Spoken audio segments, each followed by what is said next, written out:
Yang dimaksud dengan surat pelimpahan perkara adalah surat pelimpahan perkara ini sendiri lengkap. Lengkap beserta surat dakwaan dan berkas perkara. Apakah kita sepakat persidangan ini melanggar undang-undang?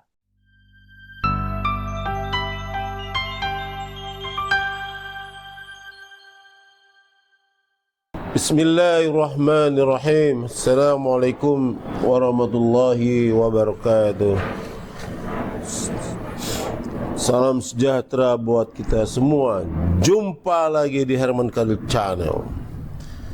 Kali ini saya akan mengupas, mengkaji dakwaan jaksa penuntut umum terhadap Dr. Tifa, yang mana dakwaan ini dibacakan pada hari Kamis tanggal 2 Juli 2026 kemarin. Dan sidang ini berlanjut ke Kamis depan, ya, istilahnya Kamis depan, dan ada jawaban dari tim pengacara Dr. Tifa berbentuk eksepsi. Nah, di sini saudara jaksa penuntut umum dia mendakwakan Dr. Tifa ini dengan pasal yang berlapis. Dakwaan pertama itu dikenakan pasal 310, 311 KUHP yang lama, ya, dan dijungtukan dengan pasal 433, 434, dan jungto lagi pasal 441 KUHP yang baru. Artinya apa? Di sini kalau kita lihat pasal-pasal ini adalah pasal delik aduan.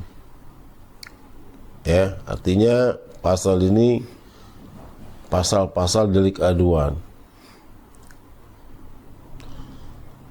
Nah, dakwaan subsidiarnya yang keduanya yaitu melanggar pasal 32 Undang-Undang ITE dan pasal 36 Undang-Undang ITE. Ini masuk pada delik umum atau delik khusus. Artinya kalau di posisi ini Jokowi tidak perlu hadir di persidangan karena dia delik umum. Tidak ada mempunyai kewajiban moral untuk hadir karena delik umum. Nah, yang menjadi persoalan sekarang adalah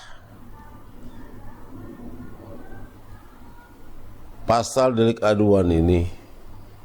Kalau pasal delik aduan ini artinya memang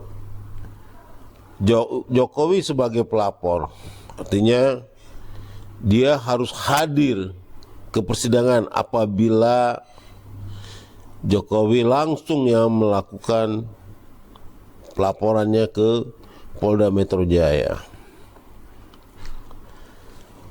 Dari fakta-fakta di lapangan, tempo hari memang Jokowi yang melaporkan ke pihak yang berwajib. Dan kelihatan di media Jokowi itu hadir di Polda Metro Jaya membuat laporan itu.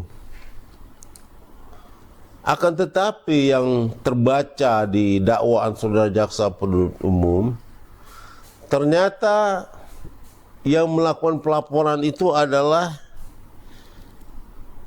saudara Kompol Sarip. Artinya dia adalah ajudannya Jokowi. Nah, kalau begitu, di dalam surat dakwaan itu sebagai pelapornya adalah ajudan Jokowi yang berpangkat Kompol ini. Artinya apa? Kalau dilihat dari sini, tentunya yang di BAP pertama kali nanti ini jelas adalah saudara saksi Kompol Sarip ini. Nama lengkapnya adalah Sarip Muhammad Fitriansah SIK MSI. Artinya nantinya yang diperiksa pertama kali di dalam untuk mengungkap fakta-fakta persidangan ini, ya, apabila seandainya eksepsi tim penasihat hukum saudara Dr. Tipa ditolak oleh majelis hakim, artinya lanjut kepada pokok perkara. Artinya akan ada pemeriksaan pertama, yaitu nanti si pelapornya. Ya. Kalau saya lihat ya desain dari pada dakwaan ini, jauh-jauh hari saya sudah bilang di dalam YouTube saya sebelumnya, saya menyatakan Jokowi tidak akan hadir di persidangan nanti. Karena apa? Karena jelas sekali dari dakwaan ini mendesain begitu bagusnya, ya, dari dakwaan ini nanti Jokowi tidak akan hadir di persidangan. Karena apa? Saksi pelapornya adalah ajudannya sendiri. Nah, makanya nanti yang akan diperiksa di persidangan nanti adalah ajudannya Jokowi, bukannya Jokowi sendiri, yaitu Kompol Sarip Muhammad Fitriansah SIK MSI ini yang akan hadir di persidangan nanti. Ini ya, ini dari kacamata hukum kalau kita baca dari dakwaan jaksa penuntut umum. Artinya nanti kalau masuk kepada pasal delik aduan nanti bukan Jokowi yang hadir. Karena apa? Karena saksi pelapornya di dalam dakwaan itu adalah saudara Sarip, Kompol Sarip Muhammad Fitriansah SIK MSI itu. Dialah yang akan menjadi saksi pelapor nanti di persidangan Dr. Tifa itu nanti. Kalau begitu artinya apa? Artinya lihat dari dakwaan ini memang Jokowi tidak akan hadir di persidangan nanti. Ya, karena sudah diganti, saksi pelapornya itu adalah ajudannya Jokowi. Jadi kalau masuk ke delik aduan, jelas nanti yang hadir adalah Fitriansah ini, Kompol Fitriansah ini untuk diperiksa di ruang sidang nanti.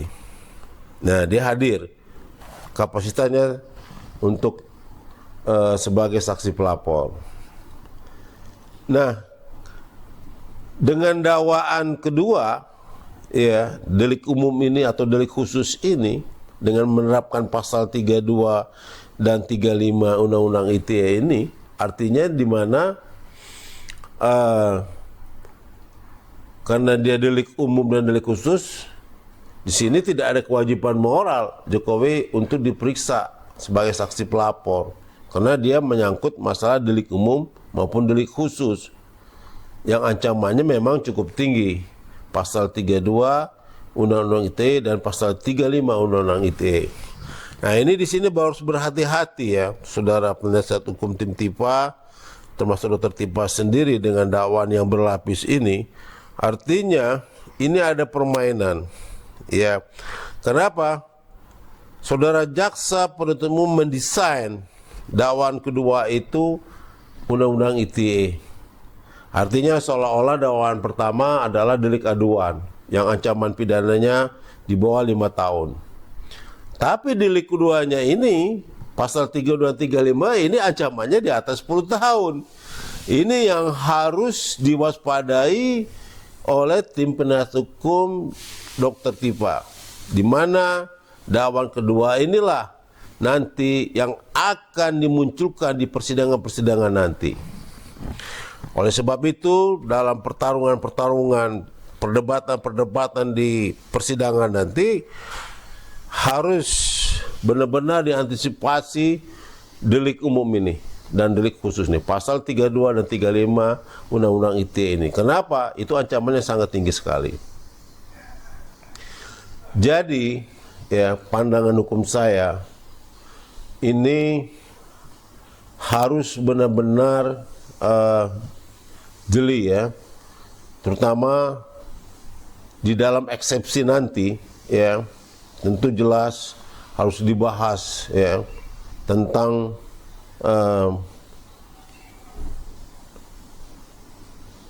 delik apa, eksepsi tentang apa, tentang obskul libelnya dibahas, ya, ya, tentang tempus deliktinya juga harus dibahas di sini, penerapan undang-undangnya juga harus dibahas di sini, ya.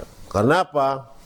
Semua itu harus dikritisi dengan baik, ya. Tapi memang dalam prakteknya selalu hakim itu menyatakan bahwa eksepsi ini sudah masuk dalam pokok perkara. Artinya perkara bisa dilanjutkan. Nah, ini pengalaman-pengalaman juridis saya selama sidang-sidang pidana di pengadilan negeri itu. Kenapa? Memang jarang ada sekali eksepsi itu diterima oleh majelis hakim. Pasti selalu berlanjut kepada pokok perkara. Nah, inilah yang perlu dikuatkan adalah ketika pertarungan di dalam pembahasan pokok perkara ini. Kenapa? Nantinya ini ada dua pasal. Yang pertama delik aduan, yang kedua delik umum dan khusus.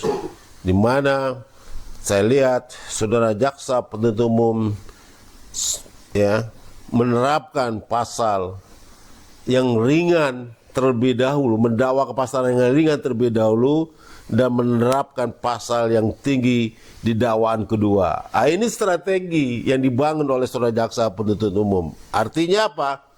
Artinya apa? Dua pasal ini, ya, delik aduan dan delik umum, ini dua delik ini artinya akan bertarung di ruang persidangan nanti. Jaksa hakul yakin saya, dia akan membuktikan bahwa pasal 32, pasal 35 inilah yang akan dilanggar oleh Dr. Tifa. Itu pertarungannya. Oleh sebab itu, ya, oleh sebab itu saya menyarankan kepada tim penasihat hukum Dr. Tifa supaya, ya, meminta ulang hasil lab krim terhadap Ijazah. Kehadiran ijazah asli Jokowi di persidangan ini sangat diperlukan dan sangat diperlukan. Kenapa? Tanpa kehadiran ijazah asli Jokowi, ya, tanpa kehadiran Jokowi, saudara Dr. Tifa, ya, pasti akan dihukum pidana. Kenapa? Kunci dari persoalan hukum di perkara ini adalah ijazah Jokowi itu. Kenapa? Ijazah Jokowi itulah yang sangat menentukan apakah Dr. Tifa bisa bebas dari jeratan hukum atau tidak. Yang kedua, saran saya, begitu ijazahnya dihadirkan di persidangan, minta kepada ketua majelis hakim, pada majelis hakim perkara ini untuk membawa ke lab krim, ya, membawa ke lab krim khusus, ya. Kalau saya sarankan, saya tidak setuju kalau dibawa ke lab krim yang ada di Mabes Polri, karena jelas kalau di Mabes Polri sudah terkontaminasi, ya. Artinya apa? Bahwa ketika Egy Sujana laporan masyarakat itu, Dumas itu udah jelas selalu bahasanya identik Jokowi, ya. Dari dawan-dawan yang saya baca dari saudara jaksa penuntut umum, ada hasil lab krim, tapi hasil lab krim yang pernah diuji ketika kasus ini masuk kepada hasil laporan daripada Lapkrim Mabes Polri tempo hari yang pernah diteliti oleh Lapkrim Mabes Polri pada waktu itu, yang laporan saudara Egy Sujana itu, sehingga jawaban dari Mabes Polri menyatakan ijazah Jokowi identik karena dibandingkan dengan beberapa ijazah-ijazah yang ada pada waktu itu. Nah, kali ini saya sarankan sekali lagi kepada tim hukum supaya ngotot, supaya minta kepada saudara pada majelis hakim perkara yang menangani Dr. Tipa ini, yang perkara 301 PID D pidana ini, ya, Pengadilan Negeri Jakarta Timur ini, supaya meneliti ulang, memeriksa ulang, dan dibawa ke Lapkrim yang netral. Ya, setidak-tidak serendah-rendahnya adalah laboratorium kriminal yang ada di Universitas Indonesia, ya, di Fakultas Kedokteran. Itu ada Lapkrimnya. Ya, memang info yang saya dapat tidak selengkap Mabes Polri, ya, tapi itu kita berupaya untuk menghadirkan orang-orang yang netral di situ. Ya. Yang kedua, yang lebih bagus lagi, ini saran saya, dibawa ke Lapkrim, ya, yang ada di Singapura. Kalau tidak bisa juga dibawa ke Lapkrim yang ada di Malaysia. Kalau tidak bisa juga dibawa ke Lapkrim yang ada di negeri Thailand. Kenapa? Kita perlu meneliti ijazah Jokowi oleh laboratorium kriminal yang netral.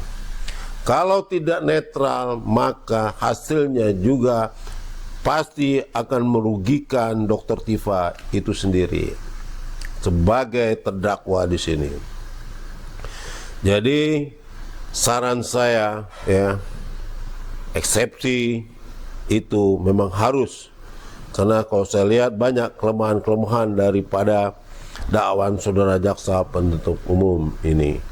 Yang kedua, ya, kalau masuk pada pokok perkara nanti minta, ya, kehadiran saudara Jokowi untuk membawa ijazah aslinya dan memperlihatkan kepada persidangan itu sendiri, nantinya diperlihatkan untuk umum karena sidang terbuka untuk umum, dan sekaligus meminta ijazah Jokowi untuk diteliti ulang, diselidiki ulang, dianalisa ulang oleh laboratorium kriminal yang netral. Demikianlah pendapat hukum saya kali ini. Semoga bisa bermanfaat buat kita semua, buat para pelajar, mahasiswa hukum, sebagai pengetahuan di bidang hukum pidana dan hukum acara pidana. Terima kasih. Wassalamualaikum warahmatullahi wabarakatuh.